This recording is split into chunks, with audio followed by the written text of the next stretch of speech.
बिस्मिल्लाहिर्रहमानिर्रहीम। अच्छा जनाब, आज का हमारा लेक्चर पिछले लेक्चर से ही मुत्तसिल रह गया, क्योंकि पिछली कोई ऐसी क्लासेस हमारी कुछ वजूहात की वजह से नहीं हो सकी, और इस बार हम उस पुराने लेक्चर को ही मुकम्मल करेंगे इंशाअल्लाह। अब ठीक है यहाँ पे सर? बिल्कुल ठीक है। तो हम इल्मुल अलामात से शुरू हुए थे ताकि हमें ये पता चले कि कोई बंदा किस मरीज़ के साथ कौन कौन सी अलामात होती हैं, तो हमें उसकी मिजाज का पता चल सके और हमें उसकी बीमारी की शिद्दत का पता चल सके। अब हमारा सिलसिला यहाँ तक पहुँच चुका है कि हमने नफ्स के ऊपर हमारी बात होनी थी। अब हम क्योंकि गैप ज़्यादा हो गया मुफ्ती साहब, तो अब हम सोचते हैं कि थोड़ा सा उसको रिवाइज कर लें ताकि हमारा कनेक्शन जो है पिछले लेक्चर के साथ जुड़ा रहे।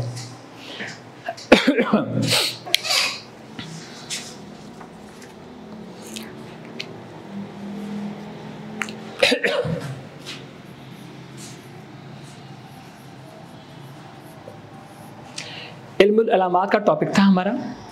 तो उसमें अगर हम एक चीज़ देखें तो हमारे सामने एक दो तीन चीज़ें लास्ट टाइम मिस हो गई थी। वो थी आज़ा की साख्त। जब एक बंदा आपको जो नज़र आता है उसके अंदर उसके जो उज़्व हैं, जो बज़ाहिर जो बाहर नज़र आते हैं, उनकी साख्त के ऊपर भी हम उनकी गर्मी, सर्दी, तरीका और खुश्की का हम लोग अंदाज़ा लगा सकते हैं। तो इसको हम क्या कहते हैं? आज़ा की साख्त अगर हमारे सामने आए तो हम कैसे किसी को जज कर सकते हैं। मिसाल के तौर पे अगर किसी के हाथ पाँव बड़े बड़े हों, किसी के हाथ पाँव और जिस्म चौड़ा हो, तो वो किस चीज़ की अलामत होती है? वो हरारत की ज़्यादती की अलामत होती है। उसको कैसे रीड करेंगे जी? वहाँ पर हरारत ज़्यादा है उस बंदे के अंदर। तो सिर्फ देखने से भी हम उसके मिजाज को मालूम कर सकते हैं। इसी तरह किसी बंदे के अज़ा बहुत छोटे होंगे तो वो सर्दी का शिकार होगा। कि अब एक से अगर हम एक चीज़ को पकड़ दें तो बाकी चीज़ों का अंदाज़ा लगा लेंगे। और जो बिल्कुल दरमियानी कंडीशन का है तो वो मोतदिल है, तो वो गुद्दी हम कह सकते हैं उसको। अब हरारत बड़ी होगी तो उसके हाथ पाँव बड़े बड़े होंगे। अब हमने सुन्नत की किताबों में पढ़ा कि सरकार दो आलम सल्लल्लाहु अलैहि वसल्लम का सीना चौड़ा था और हाथ मुबारक बड़े थे, हाथ पाँव जमा के रखते थे सरकार दो आलम सल्लल्लाहु अलैहि वसल्लम। अब उनमें हरारत का अंसर ज़्यादा होगा। अगर हम देखें तो उनकी शख्सियत के अंदर जो सफरावी मिजाज है वो ज़्यादा होगा। अब अगर इसी तरह ये तो ये हैयत है, किसी का चेहरा बहुत बड़ा होगा तो हरारत की निशानी, किसी का चेहरा पतला होगा तो वो खुश्की की निशानी, दरमियाना होगा तो फिर वो आप उसको समझ सकते हैं कि वो गुद्दी मिजाज का बंदा होता है। ये हम शक्ल देख कर भी किसी बंदे का अंदाज़ा लगा सकते हैं। उसके बाद जिस्म के कुछ तबई अफ़ाल होते हैं, यानी कि कान का काम है सुनना, नाक का कान मतलब है इसका सूंघना, ये कि तबई अफ़ाल है। अब किसी के कुछ तबई अफ़ाल जो होते हैं वो अगर बिल्कुल सही और एतदाल के साथ हो तो वो मोतदिल मिजाज कहलाता है वो बंदा, यानी कि वो बंदा बीमार नहीं है, जिसकी हर चीज़ नॉर्मल है तो वो बंदा मोतदिल मिजाज के साथ है। लेकिन अगर किसी के बातिल हो गए, कान है सुनता नहीं, आँख है देखता नहीं, नाक है सूंघता नहीं, तो उसके अंदर सर्दी का गलबा होगा। किस चीज़ का गलबा होगा भाई? सर्दी का। उसके अंदर सर्दी ज़्यादा होगी जिसके अफ़ाल बातिल होना शुरू हो जाएंगे। और इसी के मुकाबले में अगर एक बंदे के अफ़ाल जो हैं वो चुस्ती की तरफ जा रहे हैं, उसका सुनना कम चाहिए ज़्यादा सुन रहा है, देखना कम चाहिए ज़्यादा देख रहा है, सोचना कम चाहिए ज़्यादा सोच रहा है, हल्का चलना चाहिए ज़्यादा तेज़ चल रहा है, हर काम को जल्दी जल्दी करता है। उसमें चुस्ती अगर आपको नज़र आती है तो और चालाकी नज़र आती है तो ये गर्मी की निशानी है, उसके अंदर हरारत बढ़ी हुई होगी। तो ये पॉइंट हमें देखने से भी समझ में आएगा। इसी तरह अगर एक बंदे में सुस्ती का गलबा है और वो बंदा गबी है, गबी का मतलब कि ज़्यादा ज़हीन नहीं है और सुस्त है और कुंद ज़हन है, तो उसमें सर्दी का गलबा होगा। तो ये चीज़ पहचानने की है, तो उसके अंदर सर्दी का गलबा होगा। और अगर एक शख्स बिल्कुल परेशान हाल रहता है और उसका हर काम बेकायदा है, तो परेशान हाल है और बेकायदा है, तो ये उसकी हरारत की ज़्यादती की निशानी है। ये बातें याद रखिएगा, ये भी हमें इल्मुल अलामात में हमें याद रखने की चीज़ें हैं। सुस्त भी है तो नहीं, सुस्त और गबी होना सर्दी की अलामत है, सर्दी की अलामत। चुस्त होना हरारत की अलामत है। एक बंदे का हाइपर एक्टिव होना हरारत की निशानी है। ठीक है जनाब, यहाँ तक समझ में आ गई सर आपको? तो अभी हमने यहाँ से पढ़ा इसको। अब इसके अलावा नींद, क्योंकि ये चीज़ें बीमार करती हैं, नींद और बेदारी जो है ये बंदे को बीमारी की तरफ लेके जाती है। ये आपको पता है। अगर एक बंदे की मिसाल के तौर पर अगर उसकी नींद दरमियानी सी है, यानी कि जो दरमियानी क्या है कि 6 घंटे सोता है तो वो बंदा मोतदल मिजाज का बंदा है। एक बंदा ज़्यादा सोता है तो वो सर्दी का मरीज़ होगा, उसको ज़्यादा सर्दी तरी महसूस होगी, वो ज़्यादा सोएगा। और एक बंदे को नींद नहीं आती है, कम ख्वाबी का शिकार है वो बंदा, तो वो खुश्की और गर्मी का शिकार होगा, गर्मी खुश्की का शिकार होगा वो बंदा। अब ये वो चीज़ें हैं कि जो उसमें भी आपको देख सकते हैं। फिर अगर किसी बंदे को आग और ख्वाब में ख्वाब देखता है, उसको शोले देखता है और आग देखता है, कुछ जलती हुई चीज़ें देखते हैं, तो उसके अंदर सफरा बढ़ा हुआ होगा। और अगर एक बंदा ख्वाब में ओले देखता है, नहर देखता है, बारिशें देखता है, तो उसमें बलगम की ज़्यादती होती है। तो ये नींद में चीज़ें देख रहे होते हैं साथ साथ। प्लस इसी के अलावा कोई बंदा सुर्ख आग देखता है, खून देखता है, जंगो जदल देखता है, तो उस बंदे के अंदर हमेशा खून का जो प्रेशर वो ज़्यादा होगा, उसमें फिशार खून का वो मरीज़ होगा वो बंदा। तो ये वो चीज़ें हैं जो देखने से भी पता चलती हैं। और जिस चीज़ को बंदे को काली काली चीज़ें नज़र आती हैं, काली भैंस नज़र आती है, काला जानवर नज़र आते हैं, बिच्छू नज़र आते हैं, कोई हमला करने वाला नज़र आता है, कोई उस पर को मार रहा है उसको, तो शख्स के अंदर सौदा की ज़्यादती होती है।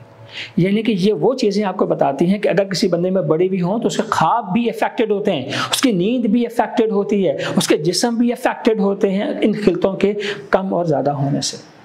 सर ये पॉइंट क्लियर हो गया आपको? अच्छा, अब इसके अलावा अगर हम देखें इनफाली, यानी कि उसके जो अंदर के सिस्टम है वो कैसे काम कर रहे होते हैं। अब एक बच्चा जो होता है, बच्चा क्या करता है जी? शरारतें करता है। तो जो बच्चा शरारतें करेगा तो उसके अंदर इंबिसात ज़्यादा होगा। इंबिसात का मतलब उसके अंदर बाहर की तरफ उसका रुख होगा, वो खुश रहेगा, खेलेगा कूदेगा, तो ये बच्चे की इंबिसात की कैफियत होती है। और जो बूढ़ा होता है हम उसे क्या एक्सपेक्ट करते हैं कि वो बैठा होगा, हिलेगा ही नहीं, 2-2 घंटे अपनी जगह से नहीं हिलेगा, तो उसके अंदर इनकेबाज बढ़ा हुआ होगा। बच्चों को अगर कोई बीमारी लगेगी तो वो इंबिसात की लगेगी, अगर बूढ़ों को कोई बीमारी लगेगी तो कब्ज़ की और इनकेबाज की बीमारियाँ लगेंगी। ये हम समझते हैं कि इनकेबाज इंबिसात फरहत और बंद होना, अपनी तरफ माइल हो जाना, अपने अंदर गर्क हो जाना इनकेबाज है। और इंबिसात के आप बाहर खुश होते हैं, दुनिया की तरफ रुख करते हैं, खाने को, पीने को, रहने को, हर चीज़ को एंजॉय करते हैं, तो वो बंदा इंबिसात की कैफियत में है। और अगर एक बंदा बिल्कुल उसको ना किसी से बोलने को दिल करता है, ना कहीं खाने को दिल करता है, ना अच्छा कपड़े पहनने को दिल करता है, ना किसी से मिलने को दिल करता है, ना वो किसी से बोल के राजी है, ना किसी से मिल के राजी है, ऐसा बंदा इनकेबाज का शिकार हो, तो उसकी शख्सियत अंदर की तरफ कहीं भी होती है। और ये भी अखलाक की कमी बेशी की तरफ होता है। यहाँ अब इसमें क्या है, अगर एक बंदा तेज कलाम करता है जी, तेज कलामी यानी कि तेज तेज बोलना और बोलते ही चले जाना और ना रुकना, ये किस चीज़ की अलामत होगी? हरारत के बड़े होने की। हरारत उसको तेजी की तरफ माइल करती है। मेरी बात याद रखिएगा, सर्दी सुस्ती की तरफ माइल करती है, हरारत आपको तेजी की तरफ माइल करती है। एक बंदा तेज तेज बोलता है और एक सांस में पूरा जुमला बोल देता है, तो उसके अंदर क्या बढ़ा हुआ होगा? हरारत बढ़ी हुई होगी। तो तेज कलामी हरारत की निशानी है। और अगर अच्छी तरह अगर आप देखें कि एक बंदा बेहयाई की बात करता है, बेहयाई यानी कि उसको गंदी बातें उसको बहुत पसंद आती है, वो जुर्रत करता है, बुजुर्गों के सामने आने की जुर्रत की वो बात करता है, तो उसके अंदर भी हरारत की ही ज़्यादती होगी। आज मुझे सिर्फ एक छोटी सी बात याद आई कि इमाम बुखारी रहमतुल्लाह अलैह जब पढ़ा रहे थे, तो इमाम अबू हनीफा किताब पढ़ा रहे थे, दर्स दे रहे थे, तो कुछ फासले में कोई बच्चे खेल रहे थे, तो उन्होंने खेलते खेलते बॉल को हिट की, तो बॉल उठ के कहीं बाबा जी के पास आके कहीं गिरी। तो पास आके गिरी तो अब सारे बच्चे डर के खड़े हो गए कि अब हम तो बॉल नहीं उठाते, हम बाबा जी बैठे हैं, वो तो इतने आलिम हैं, तो वो नहीं करते। उनमें से एक बच्चा बोला ये कौन सी बड़ी बात है, बाबा जी है ना, मैं उठा के लाता हूँ। वो गया, उठाई, वहाँ से बॉल उठाई और भाग गया। सिर्फ इतनी सी बात इमाम अबू हनीफा ने देखी, तो आपने फरमाया कि ये जो बच्चा जो अभी गया है ना, ये वलदुज़्ज़ना है बच्चा, वलदुज़्ज़ना, हाँ, यानी कि ये हराम का तुख्म है। और ये क्या कि आप खामोश हो गए। अब उनकी क्लास में आपको पता 30-30 हज़ार लोग होते थे, तो उनमें से कुछ ने कहा हम तहकीक करना चाहते हैं, सर हम कर ले। आपने कहा कर लो। वो घर में गए, उनकी जगह पता किया, वाकई बात साबित हुई कि वो जो बच्चा था उसका वालिद असल वालिद नहीं था। तो ये जो बंदों में जो सिफात आती हैं, ये तुख्मे हराम की और ये जो तुख्मे हलाल की, और ये जो बंदे में तैश और जुर्रत और बेहयाई की, उसके पीछे कोई ना कोई फैक्टर होता है जी। ये खून बड़ा तासीर करता है, ये मेरी बात याद रखिएगा। इंसानी जो नस्लें पहले लोग देखा करते थे, शजरे देखा करते थे, नस्लें देखते थे, किसी जानवर की नस्लें देखते थे, घोड़े की नस्लें देखा करते थे, ये बड़ी चीज़ें काउंट करती हैं। तो जिस बंदे में आपको बेहयाई, तैश और जुर्रत ज़्यादा नजर आएगी ना जी, उसमें हरारत बढ़ी हुई होगी, ठीक है। इसी के मुकाबले में जिस बंदे में बुज़दिली होगी और वो खौफ का शिकार होगा, उस बंदे में सर्दी बढ़ी हुई होगी।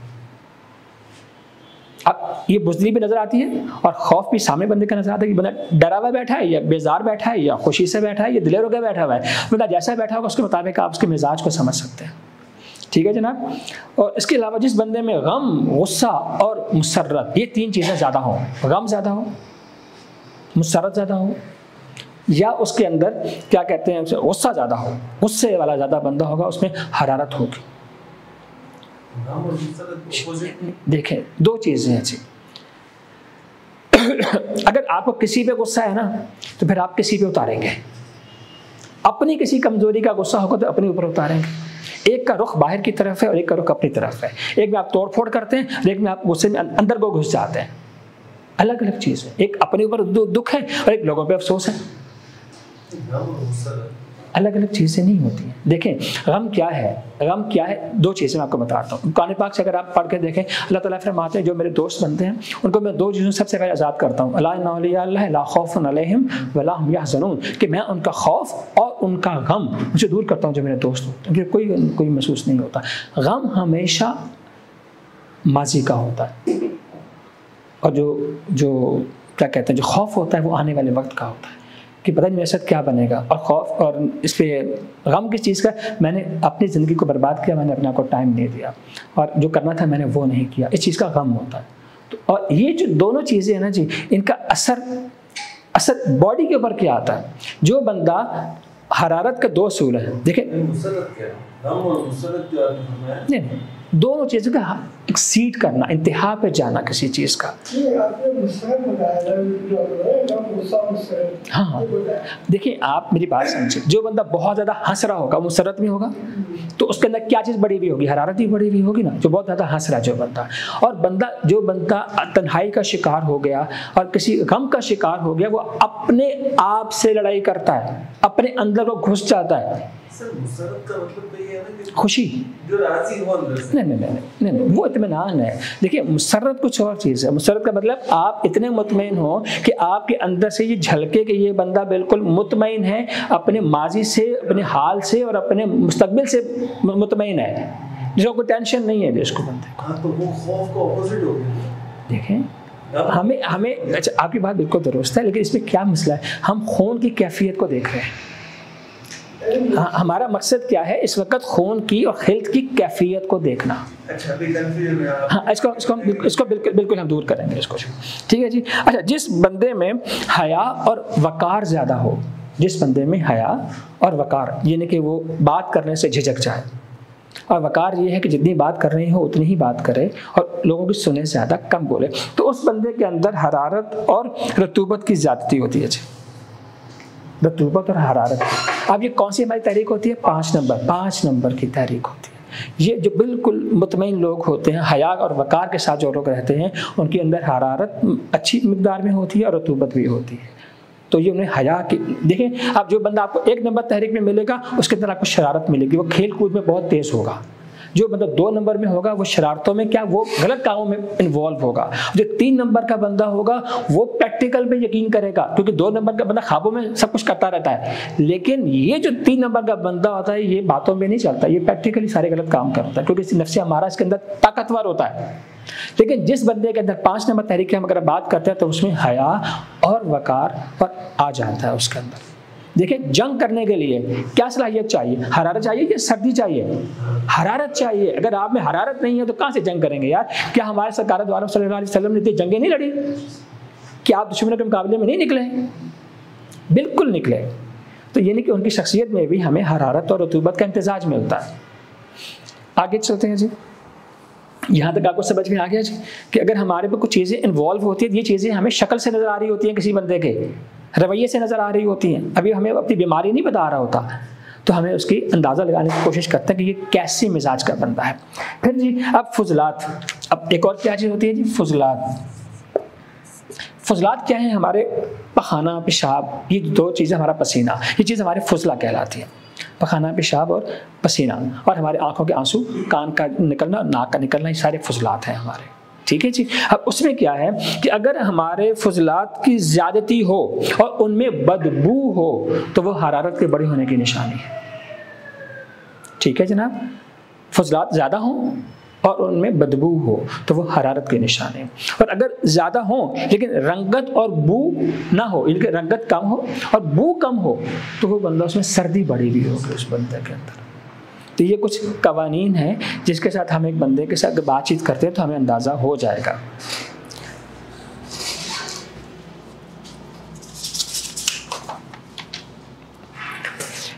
यहाँ तक समझ में आ गया जनाब? यहाँ तक हमने अभी वो पढ़ा के बगैर हाथ लगाए, बगैर किसी को टच किए, बगैर किसी की कोई बात सुने, हम किसी शख्स के मिजाज को, उसकी बात को, उसके अंदर किस चीज़ की ज़्यादती है या कमी है, इसको जज करते हैं। यहाँ तक अभी हमारा टॉपिक यहाँ तक पहुँचा है। अब हम दोबारा अब आते हैं जी। अब वो बंदा हमारे सामने आके बैठ गया, अब हमारे सामने हाथ रखेगा, नब्ज़ हमारे देखने की बारी आ गई। अब हम नब्ज़ देखने की कोशिश करेंगे उसकी।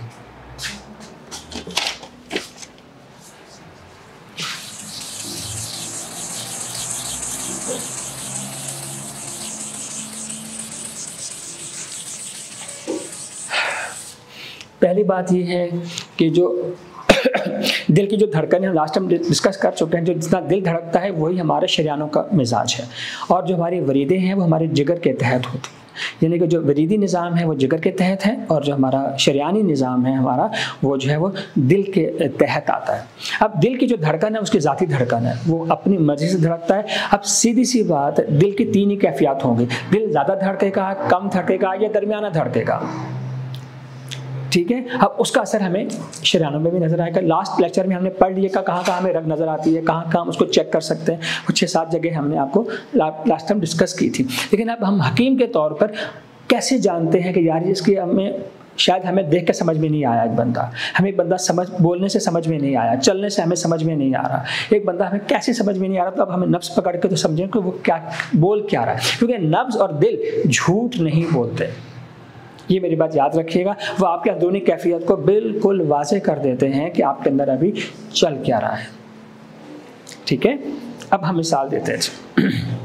सबसे पहले हाँ एक बात मैं बताना चाहूँगा, साबिर साहब रहमतुल्लाह अलैह ने इरशाद फरमाया कि मिजाज टोटल कितने हैं जी? 3, गुद्दी, असाबी और उज़लाती, ये टोटल 3 मिजाज हैं। और इनकी हमने जो दो जो तकसीमें की हुई हैं कि असाबी को असाबी गुद्दी और असाबी उज़लाती कह दिया, तो इसमें कभी भी कंफ्यूज होने की ज़रूरत नहीं है।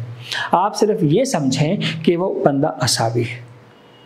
इसी तरह उज़लाती को उज़लाती, असाबी, उज़लाती गुद्दी में तकसीम तो किया गया है, लेकिन अगर आप सिर्फ ये आइडेंटिफाई कर लें कि ये बंदा उज़लाती है तो आपकी तशख़ीस मुकम्मल है।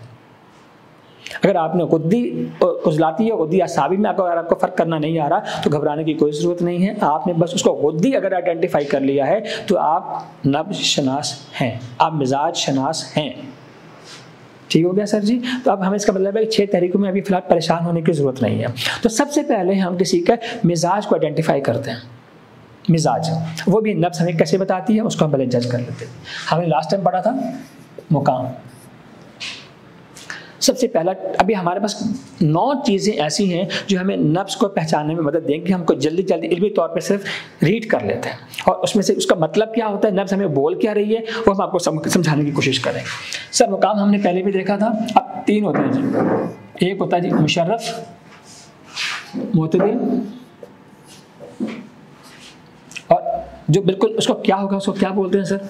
मुनखफ़ज़ कहते हैं उसको, क्या कहते हैं उसको, या डाउन भी कहेंगे, पस्त कह लेंगे आप उसको चलें पस्त कह लें, इसको भी छोड़ें, उसको पस्त कह लें आप। ठीक है। अच्छा जी, देखिए सिंपल सी, अगर आप इस चीज़ पर आ जाए, यकीन करें आपकी तशख़ीस इसी पर ही, एक नुक्ते पर ही मुकम्मल हो जाती है। पानी हमेशा गहराई में जाता है और बलगम जो है वो यकीनन हमें नब्ज़ की गहराई में ही मिलेगी। हवा हमेशा ऊपर को उठती है, इसलिए हमें ऊपर जो है वो हमेशा उज़लात मिलेंगे आपको, और जो हुदूद हैं वो दोनों के दरमियान में होते हैं।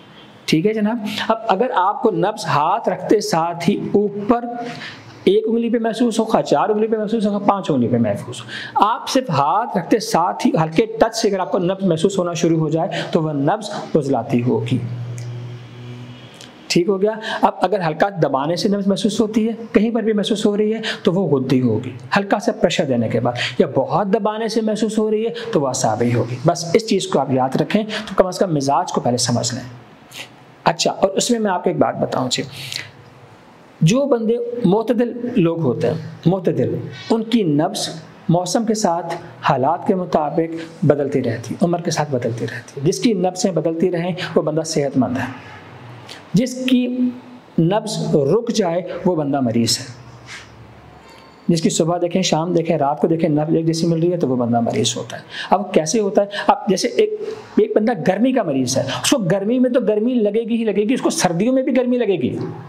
एक बंदा ठंडक का मरीज़ है, उसको गर्मियों में भी उसको ठंडक लगेगी और सर्दियों में और ठंडक लगेगी उसको, यानी उसके अंदर का मौसम नहीं बदलता। तो कुछ चीज़ें बीमार आदमी के अंदर जगह पकड़ लेती हैं, जगह बना लेती हैं, तो इस किस्म के जो मिजाज होते हैं वही बीमारी के मिजाज कहलाते हैं। और जो बंदा हर मौसम में नॉर्मल चलता है, खुश्की का मौसम है तो वो खुश्की, उसका नाक बंद हो रहा है, उसके सर में खुश्की हो रही है, तो ये नॉर्मल है, ये बीमारी नहीं है।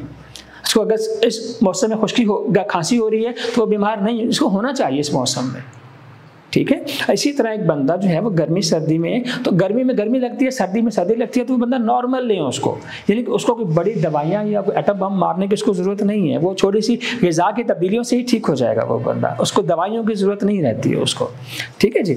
अब यहाँ से अगर हम समझ लेते हैं ना, तो हमारा कम अज़ कम हम उसका मिजाज फ़ौरन आइडेंटिफाई कर लेते हैं। अब अगला क्या है जी, इससे हम क्या पता चलता है हमें कि इसका मिजाज क्या है ना, यहाँ से मिजाज मालूम करते हैं। अब है मिकदार। अगला क्या चीज़ है जी? मिकदार। मिकदार क्या चीज़ है कि आप एक नब्ज़ की तवालत कितनी है, इसकी मिकदार क्या है।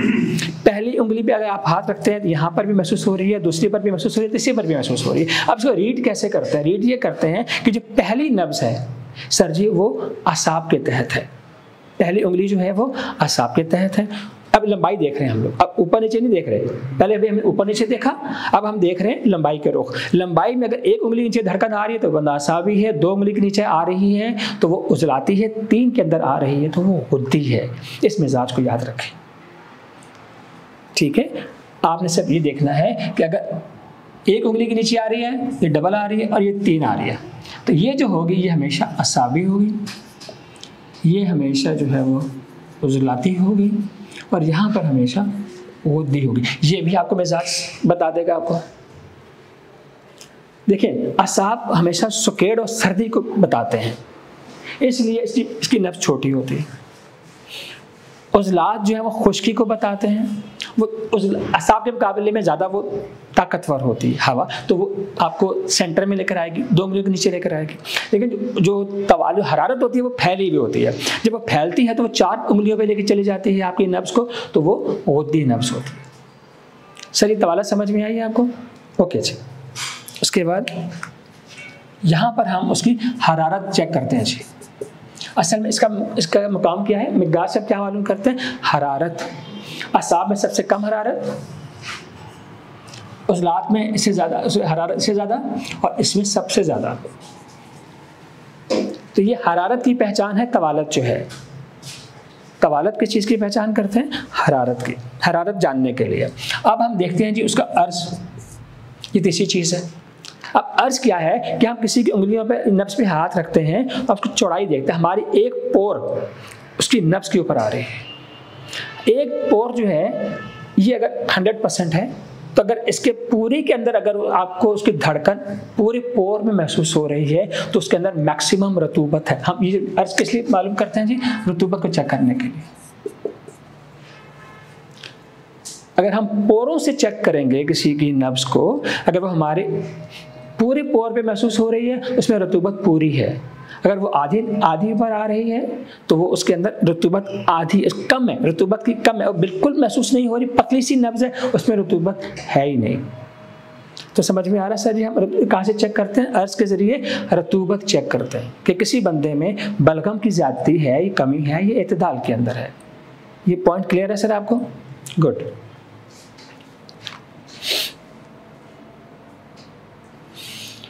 अर्ज के बाद ये फिर कुरा कुरा जो है जी वो कुव्वत हैवानी नापने के लिए इस्तेमाल किया जाता है। कुरा का मतलब ठोकर, यानी कि एक बंदे की जो नब्ज़ है उसकी ठोकर कितना ज़ोर से मुझे लगती है हकीम साहब की उंगली को, जितनी ज़्यादा स्ट्रोक वाली जो मुकम्मल ठोकर लगेगी उसके अंदर कुव्वत हैवानी ज़्यादा। कुव्वत हैवानी का मतलब कि उसके अंदर जिस्मानी ताकत और जिनसी ताकत बिल्कुल एतदाल के साथ है, वो बिल्कुल नॉर्मल बनता है, उसमें कोई कमी नहीं है। और ये जो नब्ज़ होती है ये हमें आम तौर पे ऐसे मरीज़ दिखाने हमारे पास लोग आते हैं, हम जिसके लिए मशहूर हैं कि भाजना वो मसले मसाइल जो हमारे पास आते हैं उनका ज़्यादातर ताल्लुक इसके साथ होता है। तो आप कुरा चेक करें। एक बात बताना मैं पहले मिस कर गया कि अगर आप ये सब चीज़ें जब आप पढ़ लेंगे ना तो कम से कम एक बंदे की नब्ज़ आपको 3 मिनट तक देखनी पड़ेगी, 3 मिनट तक। अब वो कैसे देखेंगे? पहले मिनट में आपसे उसका मुकाम चेक करें, पहले उसको पेपर पे लिखें, फिर आप उसकी कवालत चेक करें, फिर उसको भी आप नोट करें, फिर आप उसका अर्ज चेक करें, उसका भी अपना नोट्स बनाएं कि आपने कैसा लिखा उसको। और जब तक 5 से 6 नब्ज़ें, 5 से 6 ठोकरें आप खास पॉइंट ऑफ व्यू से नहीं जज करेंगे, आप उसके बारे में राय नहीं कायम करेंगे। ठीक है जी। कुरा को भी आपने 5 बार चेक करना है, अब सबको अलग अलग नंबर देने हैं। फिर ये जो 9 चीज़ें जब हम इकट्ठी कर लेंगे फिर आपने एक राय बनानी है कि यार ये बंदा क्या चीज़ है। एक बार हाथ रख के हाथ उठाने से नब्ज़ें चेक नहीं होती। इवन हमारे साबिर साहब जो थे वो भी 3-3 मिनट तक नब्ज़ चेक करते थे एक बंदे की। और हमने शायद एक ऐसा हकीम देखा हो जो 3 मिनट तक किसी की नब्ज़ें चेक करता हो। वो तो 3 सेकंड के बाद हाथ उठा लेता, हाँ मैंने तो चेक कर लिया, तेरे में क्या चल रहा है। हमारे उस्तादों का तो ये हाथ है, तो हम उनसे भी बड़े हो गए कि हम तो 2 मिनटों में सारा बता देते हैं कि तुम्हें क्या हो रहा था क्या नहीं हो रहा। अच्छा जी, कुव्वत हैवानी ठोकर सबसे ज़्यादा होगी सर जी, तो कुव्वत हैवानी मैक्सिमम होगी। ठोकर का अंदाज़ा कैसे करते हैं? मेरी एक बात याद रखिएगा, जितने भी नब्ज़ आप देखेंगे ना उनको आपने 0 से 10 तक नंबर देने हैं। किसी भी चीज़ को आपने 0 to 10 उनको नंबर देने हैं। ये 0 बिल्कुल ख़त्म है जी और ये बिल्कुल हाईएस्ट पॉइंट है। इसके दरमियान में 4, 5, 6 ये जो नंबर आप किसी को देंगे ये मुतदल मिजाज के होंगे। ये जो होंगे ये किसी चीज़ की कमी को बता रहे होंगे, ये जो होंगे किसी चीज़ की ज़्यादती को बताएंगे। बस ये बात याद रखनी है कि आपने अपने दिमाग में एक मीटर फिट करना है जो ये आपको बताएगा कि आपने जो नब्ज़ देखी है वो कमी का शिकार है। अच्छा, ये जब आप मिकदार को चेक करेंगे तो आप इसको नंबर देंगे कि यार मुझे इसकी मिकदार ऐसी लग रही है, तो उसको आपने इस पैरामीटर पे नंबर देने हैं। कुरा को आप कितने नंबर देंगे? आपने कुरा को देखना है। देखिए किसी बंदे के अंदर भी कोई भी ताकत 100% ख़त्म नहीं हुई भी होती, खा वो हैवानी ताकत हो, खा वो दिमागी कैफियत हो, उसकी कोई ना कोई परसेंटेज मौजूद होती है। और हम गालिब जो चीज़ होती है उसको फोकस करते हैं, लेकिन उसको एक नंबर भी तो देंगे ना, क्योंकि इसी के ऊपर आप बीमारी की शिद्दत को आइडेंटिफाई करेंगे। एक बंदे का कुरा जो है वो 10% का 10% आपको दे रहा है तो वो तो जिन का बच्चा है वो तो, ठीक है। एक बंदे की हरारत आप उसको 10/10 आप नंबर देते हैं किसी बंदे की हरारत को, वो तो आका गोला है, ठीक है। आप किसी को 0 नंबर देते हैं आप हरारत के ऊपर, वो तो बिल्कुल बर्फ का पहाड़ है। यानी कि आपको ये चीज़ें नंबर देना होगा।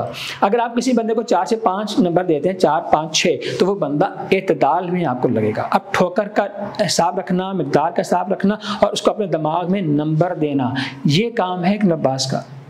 क्या आप उसको समझते क्या है? ये नब्ज़ बोलेगी तो तभी जब आप उसको नंबर देंगे आप उसको। तो कुरा हैवानी समझ में आ गया सर जी। जो लोग उजलाती होती है उनमें मैक्सिमम होती है, जो गुद्दी होते हैं उसके बाद मुतदल होती है, लेकिन जो असाबी होते हैं उनमें ख़त्म होती है। तो कुरा हैवानी, कुरा को हम ऐसे जज करते हैं।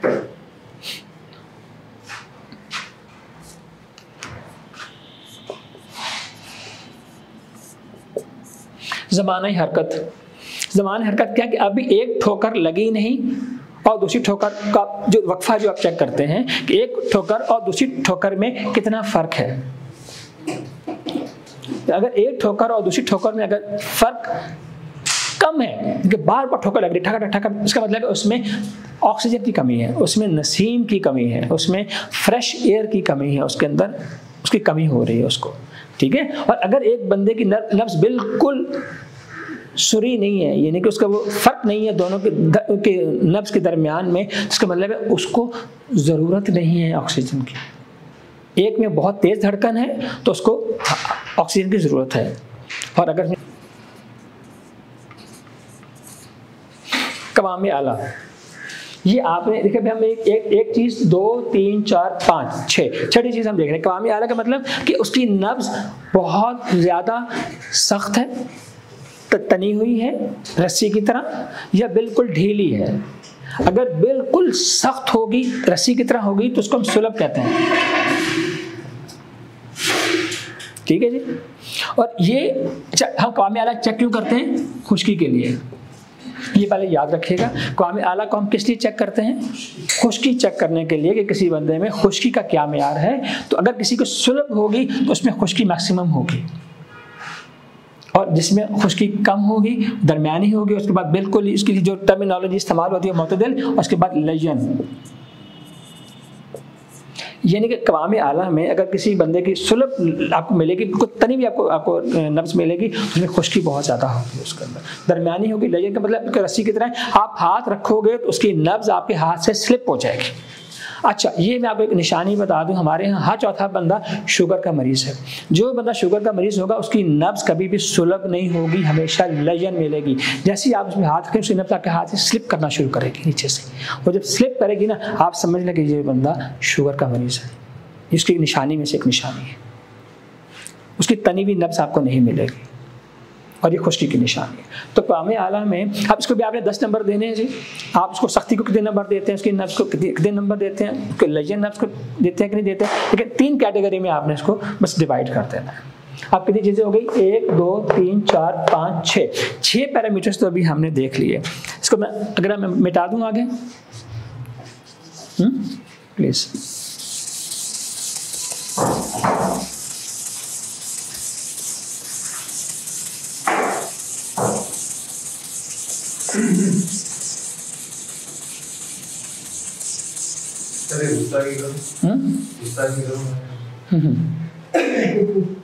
रिकॉर्ड हो रहा है। ये लीन है, लीन। चल लय्यन नहीं है, अच्छा लीन, ओके। अच्छा नहीं, कोई मसला नहीं। सलब आपने बिल्कुल सही फरमाया जी। आपने क्या फरमाया? सल्ब है, ओके ठीक है जी। सो हम करेक्शन करेंगे सर जी, ठीक है, बिल्कुल ठीक है। वहाँ पे हमने 7 चीज़ें देखी थी। अब है एक ठहरे, ज़माना सुकून भी हमने देख लिया। ज़माना सुकून देख लिया। ये जो ज़माना सुकून का मतलब, इसके नाम में एक चीज़ छुपी हुई है कि एक धड़कन और दूसरी धड़कन के पूरी दरमियान में वो सांस नब्ज लेती भी है कि नहीं लेती, रुकती भी है कि नहीं रुकती। हम इसको क्या कहते हैं? ज़माना सुकून, कि एक धड़कन और दूसरी धड़कन के दरमियान कितना गैप है। इसको हम क्या लफ्ज़ इस्तेमाल करते हैं? ज़माना सुकून। ये ज़माना सुकून जो है ना जी, ये भी एक तरह से कुव्वत हैवानी को ही जज करने का तरीका है। ज़माना सुकून भी किस काम के लिए है? कुव्वत हैवानी को ही जज करने का ज़रिया है, ठीक है। और अगर किसी बंदे के अंदर अब इसके लिए हम क्या लफ्ज़ इस्तेमाल करते हैं? मुतवातर और मुतफावत और मुतक़िल। ये इसकी 3 कैटेगरीज हैं जी। मुतवातर का मतलब मुसलसल ठोकर लगाती है और रुकती नहीं है बीच में, तो उस बंदे को हम क्या, उसकी हम नब्ज़ कैसे कहते हैं? उसको कुव्वत हैवानी, उसके अंदर उसको कुव्वत हैवानी रीड करने के लिए इस नब्ज़ को इस्तेमाल किया जाता है। और इसमें एक ठोकर में और दूसरी ठोकर में वक्फा कम होता है, तो वो उसके अंदर कुव्वत हैवानी का, उसके लिए क्या लफ्ज़ इस्तेमाल करते हैं? उसकी जो नब्ज़ है वो मुतवातर नब्ज़ है जी। ज़माना हरकत जो है वो ज़माना हरकत जो है वो कितनी लंबी, मतलब कितनी देर तक चल रही है? नहीं, ऐसा नहीं। ज़माना, देखिए अभी हमने जो पढ़ा ना, ये ज़माना सुकून पढ़ रहे हैं अभी हम। आप जो बात कर रहे हैं ज़माने हरकत, वो सिर्फ ये बताती है कि ऑक्सीजन की कितनी कमी है, ऑक्सीजन की कमी के लिए बता, कितनी देर तक चल रही है यूं, मतलब ना धड़कन का तेज होना। ज़माने हरकत का मतलब है उसमें एक धड़कन और दूसरी धड़कन में बिल्कुल भी फर्क ना होना। और नहीं, इसमें थोड़ा सा फर्क है, इसमें थोड़ा मैं अभी आपको बताता हूँ फर्क। पहले इसमें ये फर्क करें कि होना ये चाहिए, देखिए मेरा दिल कैसा चलता है मेरा, कि एक दफ़ा यूँ पूरा धड़के, पूरा बंद हो और फिर खुले। ये है एक नॉर्मल हार्ट बीट। अब उसमें क्या है, मेरा दिल यूँ कर रहा है, पूरा धड़का भी नहीं और भी फिर खुल गया, पूरा बंद भी नहीं हुआ और फिर खुल गया। अब ये क्या चीज़ है? ये ज़माना हरकत है कि इसने पूरा टाइम नहीं किया अभी अपना, अभी पूरा टाइम उसने नहीं लिया बंद होने का, उससे पहले खुल गया, जिसको हम इंग्लिश में पाल्पिटेशन कहते हैं। दिल की धड़कन सुनाई जब देने लगती है कानों में, दिल पूरा धड़क नहीं रहा होता या खून को पंप नहीं कर रहा होता, तो उस वक्त उसको किस चीज़ की नीड होती है? ऑक्सीजन की नीड होती है। कि जब उसका कब्ज और इनकिबास बराबर ना हो, फौरन दोनों चीज़ें इनकम्प्लीट हो, ना इनकिबास पूरा हो और ना इंबिसात पूरा हो, ठीक है जी, दोनों में।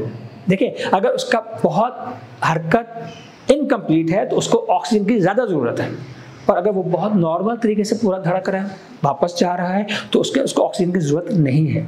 ये इसको इस तरह समझें, ठीक है। ये ज़माने हरकत से हम ऑक्सीजन को सिर्फ हम रीड करते हैं कि इसमें ऑक्सीजन की कमी बेशी है कि नहीं है इस बंदे के अंदर। इसको इंबसात कह सकते हैं। हाँ, ये अभी मैं आपको बता रहा हूँ। ये कुव्वत हैवानी को जज करने का देखें इसमें क्या तरीक़ाकार है कि उसका पूरा फोर्स जब तक दिल की नहीं मिलेगी तो उसमें कुव्वत हैवानी नहीं आएगी। पूरी तरह धड़कन उसकी चाहिए, पूरी बीट उसकी चाहिए, और पूरी तरह उसको बंद होना चाहिए, पूरी तरह उसको खुलना चाहिए। और ज़माने हरकत ये उसकी पूरी धड़कनें 36 की 36 धड़कनें बराबर आपको मिलें, मुतवातर मिलें। तो पहला वर्ड हम क्या वर्ड यूज़ करते हैं? मुतवातर। उसमें हर ठोकर ही ताकतवर है, हर ठोकर ही मुकम्मल है, तो उसको मुतवातर कहते हैं। मुतदिल में दरमियाना से उसको नंबर देंगे। और मुतफावत ये है, कभी बहुत तेज़ हो रही है, कभी कम हो रही है। इसका मतलब है उसकी कुव्वत हैवानी का क्वेश्चन मार्क है, क्योंकि उसमें मुस्तकिल ना खून मिल रहा है ना उसको ऑक्सीजन मिल रही है, इसलिए उसकी जो धड़कन है बेरब्त है। अब आप ये देखिए कि जो सेक्स का जो अमल हमारा जिनसी जो अमल है, उसमें एक चीज़ को मुस्तकिल तौर पे कायम रखना बहुत ज़रूरी है।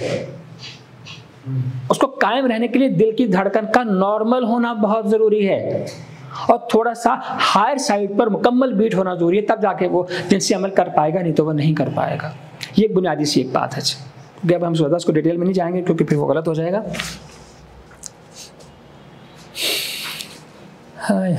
तो 2 ठोकरों में अगर फासला कम हो तो उसमें कुव्वत हैवानी कम होगी, क्योंकि उसको पूरा टाइम चाहिए ना। अगर वो पूरा दब भी नहीं रहा, वैसे वो चला जाता है, उसका मतलब है उसके अंदर अभी कुव्वत हैवानी की कमी हो रही है। उसमें ज़माने हरकत भी हो गया, मिक़दार रुतूबत भी।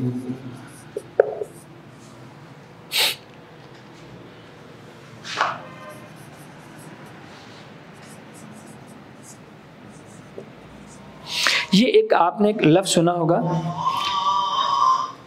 कि ये मिक़दार रुतूबत जानने का काम है। अब खून हमारी रगों में तभी होगा जब हमारे जिस्म में खून मुकम्मल होगा। तो मिक़दार रुतूबत का मतलब खून की पूरी मिक़दार को जिस्म में जानना। अब एक नॉर्मल बंदे में 5 लीटर से 6 लीटर तक खून होता है, ये एक सेहतमंद बंदे की निशानी। जिस बंदे में 4.5 लीटर होगा तो उसमें मिक़दार रुतूबत कम हो जाएगी, उसमें खून की मिक़दार कम हो जाएगी। इसलिए इन सब की बीमारियां बाद में डिस्कस करेंगे, लेकिन फिलहाल पहले आपके नामों से वाकिफ़ हो जाएं। अब मिक़दार मुमतली कहते हैं ऐसी नब्ज़ जिसके अंदर खून की रुतूबत मैक्सिमम है, जो पूरी भरी हुई नब्ज़ मिलती है। इसको ट्यूब की तरह समझें, ऐसा पाइप जिसमें पूरी तरह पानी भरा हुआ हो, उस पर अगर आप हाथ रखें तो वो आपको फूला हुआ महसूस होता है, और जो पानी इसमें कम हो तो आपको पिचक जाता है वो हाथ, और वही नब्ज़ जिसमें पानी ना हो तो वो बिल्कुल ही दब जाती है। तो मुमतली वो वाली नब्ज़ की टाइप है जिसमें रुतूबत पूरी तरह शरियान के अंदर मौजूद है। उसको हम क्या नाम देते हैं? मुमतली का नाम देते हैं।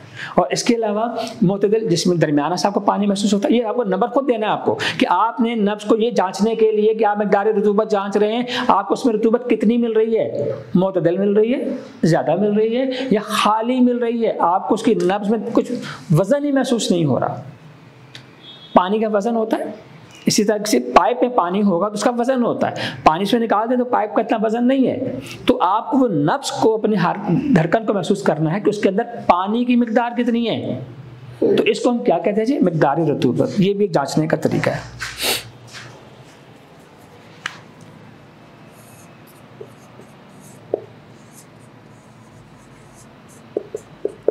ये देखें शरियान की कैफियत, ये एक और हमारा म्यार है किसी नब्ज़ को पढ़ने का। वो ये है कि अगर आप उस पर हाथ रखें तो वो आपको गर्म महसूस हो तो वो हरारत की निशानी, मोतदिल, ना गर्म महसूस हो रही है ना वो आपको कैसी महसूस हो रही है। और एक जिसके मुकाबले में जो एक और लफ्ज़ इस्तेमाल करते हैं वो बारिद है, यानी कि एक ठंडी नब्ज़ मिलती है, एक आपको गर्म जो नब्ज़ मिलती है। तो ये शरीयात की कैफियत आपको जिस्म की ठंडक और गर्मी बताते हैं। उसमें ठंडक का कल्ब है या हरारत का कल्ब है, यानी कि आपको सारी बातें में से जो चीज़ निकालनी है, ठंडक, सर्दी और गर्मी, खुश्की आपको निकालना है, बस यही आपको निकालना है। तो शरीयात की कैफियत आपको बताएगी। अगर आपको हार महसूस हो, गर्म महसूस होगी तो उसमें हरारत की ज़्यादती है, मुतदिल होगी और बारिद होगी, ठंडी नब्ज़ मिलेगी आपको। ठीक है जी। और जो है वज़न हरकत, एक और आखिरी एक कैटेगरी रह गई है जिसकी वजह से हम उसी नब्ज़ को चेक करते हैं। आप ये देखें, खारिजुल वज़न, ये एक लफ्ज़ इस्तेमाल होता है।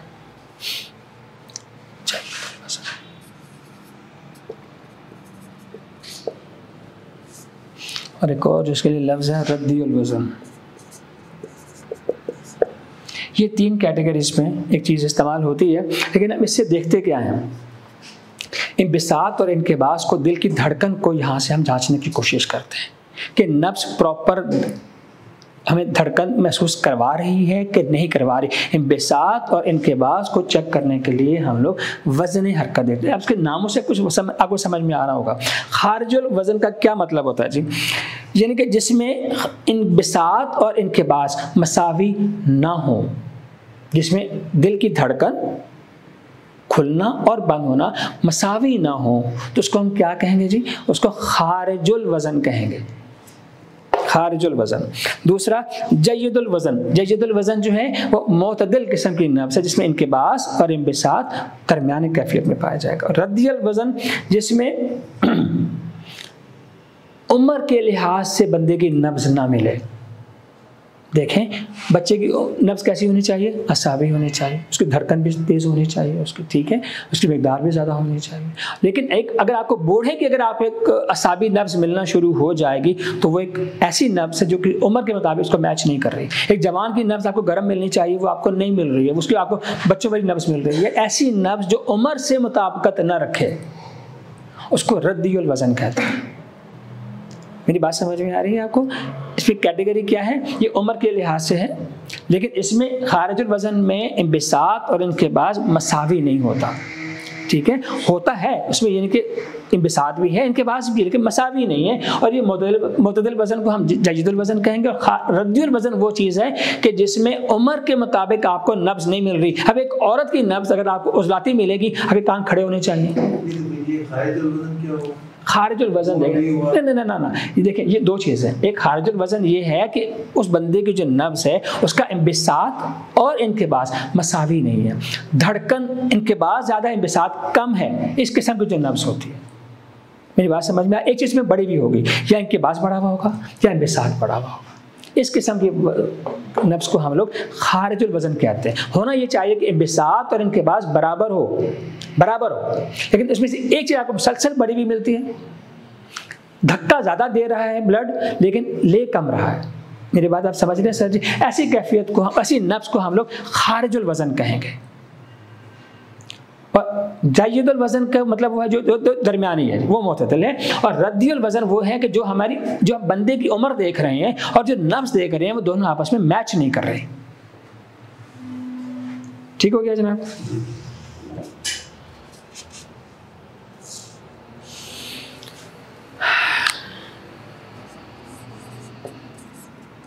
ये आखिर में जो हम एक और टर्मिनोलॉजी है, इस्तवा कहते हैं जी इसको। इस्तवा का मतलब आम तौर पे तो किसी चीज़ पर कायम हो रहना या उठे रहना, मुतलक तौर पे रहना, इसको इस्तवा कहते हैं। अब इसमें 2 ही किस्म की बातें आती हैं जी। अब आखिर में आपने इनको ये चेक करना कि ये, क्योंकि आखिरी कैटेगरीज हैं ये भी, जिसके बाद हम नब्ज़ की जो टाइप्स को हम आएंगे, लेकिन फिलहाल ये कम से कम लफ्ज़ तो पता चले कि किस किस्म की अक़साम होती हैं। अच्छा जी, कि जिसमें ऐसी नब्ज़ जिसमें तमाम चीज़ें एक की तरफ इशारा करें कि आपने उसको देखा उसका मुकाम आपको ज़लाती मिल रहा है, आपने तवालत से भी इसको चेक किया, मुकाम से भी चेक किया, आपने ज़माने हरकत से भी इसको चेक किया, आपने उसको कवाम आला से भी चेक किया, आपने शरियान से भी उसको चेक किया, और आज तमाम की तमाम नब्ज़ें, तमाम की तमाम चीज़ें, मकदार रतूबत को भी आपने चेक किया, उसका वज़न को भी देखा, शरियान की कैफियत को भी देखा, सब आपको एक तरफ इशारा करें, सबकी इशारा एक तरफ होगा, तो ऐसी नब्ज़ को मुस्तवी नब्ज़ कहते हैं। क्या नब्ज़ कहते हैं सर जी? मुस्तवी नब्ज़। ऐसी नब्ज़ जो आपको परेशान नहीं कर रही, बल्कि आपको सीधा सीधा एक चीज़ की तरफ इशारा करती है, तो उस किसी एक मिजाज की तरफ, किसी एक इशारे की तरफ आपको इशारा करती है। ऐसी नब्ज़ जो झूठ नहीं बोलती है, उसको हम मुस्तवी कहते हैं जी। और इसके होगी एक मुखालिफ होगी। मुखालिफ ये है कि कुछ चीज़ें आपको 11 चीज़ें भी हमने गिनी, 11 में से 5 चीज़ें एक तरफ इशारा कर रही हैं और 6 चीज़ें एक तरफ को इशारा कर रही हैं। यहाँ पर आप कंफ्यूज होना शुरू हो जाए। ऐसी नब्ज़ को मुख्तलिफ नब्ज़ कहते हैं। क्या कहेंगे सर इसको? मुख्तलिफ। इसमें टोटल 2 कैटेगरीज हैं, मुस्तवी और मुख्तलिफ। चलें जी, अब आप ये देखिए, ये 1 2 3 4 5 6 वहाँ थे, टोटल 11 पैरामीटर्स पे आपको नब्ज़ को देखना होगा। अभी हमने इनको आपको रीडिंग नहीं बताई अभी कि इसका यार हम कौन सी बीमारी की तरफ क्या इशारा करते हैं, आपको सिर्फ इनके नाम बताए हैं कि अभी आपको ये नाम पता हो और नब्ज़ को देखना कहाँ जाकर है, बस ये फिलहाल अभी आपने समझा है इसको। 11 पैरामीटर्स हैं जी। अब 11 पैरामीटर्स में अगर आपको 3-3 सेकंड भी लगे एक चीज़ को जज करने के लिए, तो आपको कम से कम 33-34 मिनट्स सेकंड्स चाहिए एक बंदे की नब्ज़ देखने के लिए। तो आधा मिनट तो कम से कम किसी के नब्ज़ आपको देखनी ही पड़ेगी आपको। ठीक है जनाब। अब आपको पहले देखें, ये इसलिए हमने आपको पढ़ाए हैं कि जब आपका वास्ता किसी हकीम से पड़ेगा तो कम से कम आपको वो लफ्ज़ तो पता हो कि आपसे कोई बंदा पूछे यार नब्ज़ कौन सी है उसकी, कम से कम आप उसको नाम तो बता सके, मैंने इसको ये कहा तो क्यों कहा है, मैंने इसकी रतूबत चेक किया है, मैंने मकदार चेक किया है, मैंने इसका कवाम आला चेक किया, तब जाके मैंने इसके बारे में यार ये हुक्म लगाया है। क्योंकि लोग तो आपसे पूछेंगे ना कि आपने इसको कैसे ज़ाती कह दिया। अब हमारे यहाँ जो ग्रुप्स में जो चलता है सर जी, वो ये होता है, एक बंदा पेशाब लगा देता है, एक बंदा बताता है मैंने इसकी ये नब्ज़ देखी है, 10 बंदे बैठे हैं, 10 लोग अलग अलग नब्ज़ें बता रहे होते हैं, अलग अलग मिजाज बता रहे होते हैं, क्योंकि वो जल्दबाजियाँ कर रहे होते हैं। वो एक चीज़, 11 चीज़ों को सोचेंगे तो हुक्म लगाएंगे। जो एक ही चीज़ पकड़ कर बोलना शुरू कर देंगे तो खता खाएंगे, क्योंकि एंड में हमें कहाँ पहुँचना है? अस्तवा तक। कि अगर किसी बंदे की नब्ज़ आपको प्रॉपर जज करने के बाद आप उस पर हुक्म लगाएंगे तो पहले तमाम चीज़ों से आप गुजर कराएंगे। ठीक हो गया जनाब?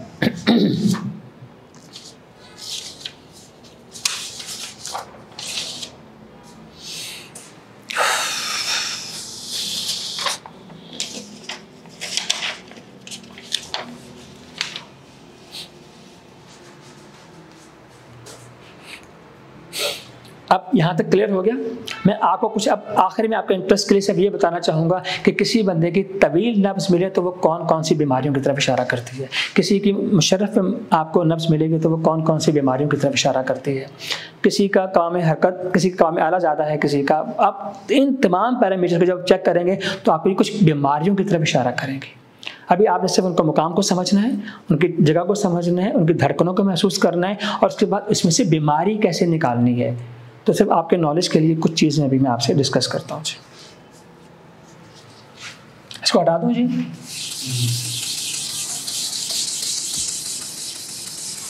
अभी आपने मुझे बताते भी रहना कि कौन कौन सी नब्ज़ें हैं। ठीक है जी। चलें, मिसाल के तौर पे एक बंदे की नब्ज़ आपको तवील मिलती है तो इसका क्या मतलब होगा? उसमें क्या बढ़ा हुआ है सर जी? नहीं, उसमें बढ़ा हुआ क्या है? जिसकी तवालत ज़्यादा हो जिस नब्ज़ की, उसमें क्या बढ़ा हुआ होता है? हरारत, सफरा बढ़ा हुआ है ना। अब ऐसी कौन सी बीमारी है कि जो आपको हरारत के बताती है? मिसाल के तौर पर किसी बंदे को बुखार है तो वो आपको पता चलेगा, उसकी आपको नब्ज़ तवील मिलेगी, हरारत बढ़ी हुई है ना, पहली चीज़। नंबर 2, आपको उस बंदे के अंदर इसका मतलब ये होगा कि किसी की नब्ज़ तवील है तो वो किसी न किसी वर्म की इब्तिदा की तरफ निशानी कर रही है, वो उसमें कोई ना कोई वर्मी कैफियत अभी आने वाली है।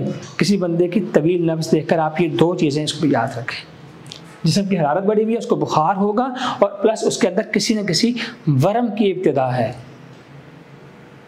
सोजिश से वो निकल गया और वरम की तरफ वो जा रहा है। इसका मतलब ये है जी। अगर किसी को आपको किसी की नब्ज कसीर मिलती है, कसीर का मतलब क्या था? छोटी नब्ज।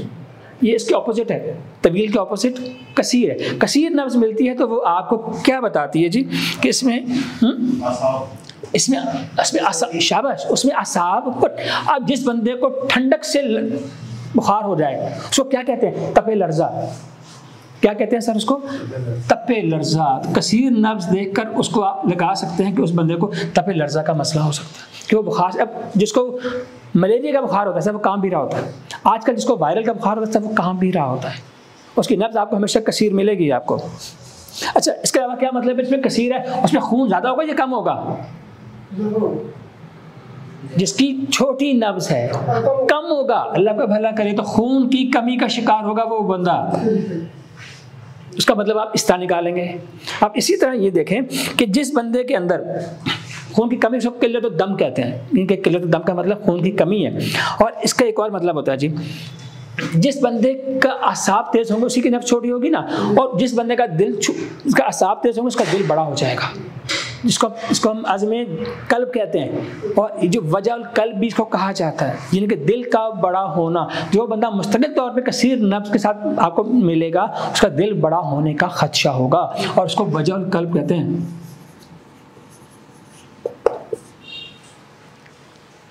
और आम तौर पे ये कसीर नब्ज उनकी होती है जिनके अंदर अंदरूनी जख्म होते हैं, अंदर से उनके जख्म फटते हैं, बाहर के जिस्म ठीक होते हैं लेकिन उनके अंदरूनी जख्म शुरू हो चुके होते हैं। ये कसीर नब्ज की पहचान है जी। जी असाबी नब्ज है, बिल्कुल ठीक है जी।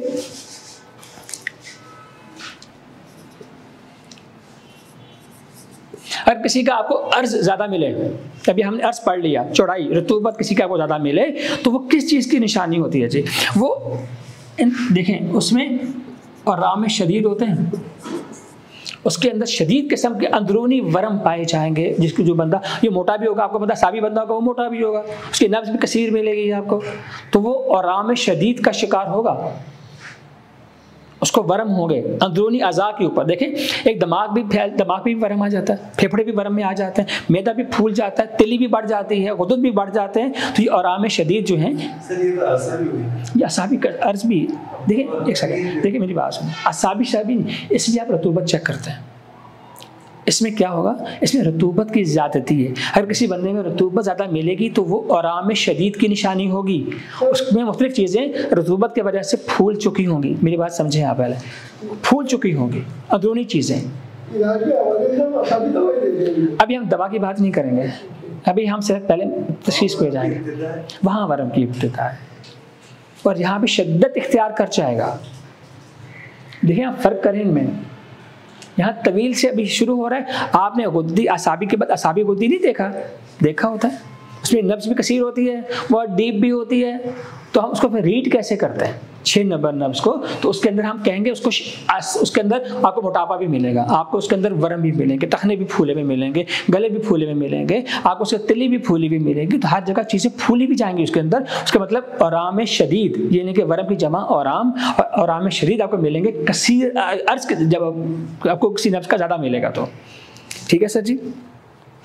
और जब किसी में ज़्यादा वरम हो जाता है, मेरी बात याद रखिएगा, उसको तब उसका नहीं उतरेगा, उसका बुखार नहीं उतरेगा। ऐसे बंदे का क्या होता है बेटा, जब इसको शदीद वरम होते हैं तो उसका वरम नहीं उतरता और उसका बुखार, जिसका बुखार नहीं उतरता उसका। और एक बात याद रखिएगा, असाबी बंदे के हमेशा बुखार माथे पे होगा, उसका हमेशा सर उसका जो है ना वो गर्म रहेगा। ठीक है। और जिसके हाथ जलते रहेंगे वो बंदा उजलाती होगा, जिसके पाँव जलते रहेंगे वो बंदा गुद्दी होता है। अच्छा जी, अब हमने एक और तरीके से देखते हैं जी। आप एक नब्ज पढ़ी थी अभी, देख इसको क्या पढ़ते हैं अरबी में? देख ही कहते हैं ना सर इसको, गहराई में जो नब्ज होती है। मुशर्रफ और देख जो अरबी का एक लफ्ज़ है जो नीचे की तरफ जो जाती है।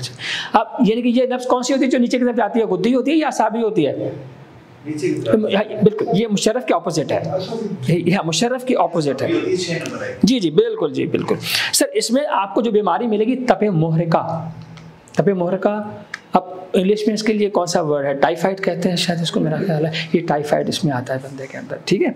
और प्लस इसके अंदर इल्तिहाब बारितून, इल्तिहाब कहते हैं जनाब किसी भी इरिटेशन को, ये हिकमत की टर्मिनोलॉजी में, हाँ कहीं पर भी इरिटेशन या इल्तिहाब जिस्म में सोजिश की इब्तिदा हो जाती है, हाँ इब्तिदाई सोजिश, ये आपको जो नब्ज़ मिलती है ये आपको दीक नब्ज़ में मिलती है। और ज़ातुल जुनुब, ज़ातुल जुनुब हमारे वो बीमारी है जो फेफड़ों की बीमारी लगती है, ये आपको ऐसी नब्ज़ में मिलेगी बेटा जो दीक नब्ज़ होती है, जिसकी गहरी नब्ज़ होगी उसमें आपको ये अमराज मिलेंगे। तपे मोहर का टाइफाइड मिलेगा आपको, उसमें वर्म की इब्तिदा मिलेगी आपको, और उसमें आप डेमो भी करना पड़ेगा। हाँ डेमो करना पड़ेगा, बिल्कुल करेंगे सर, बिल्कुल। लेकिन उसके लिए हमारे पास मरीज होना जरूरी है ना पहले।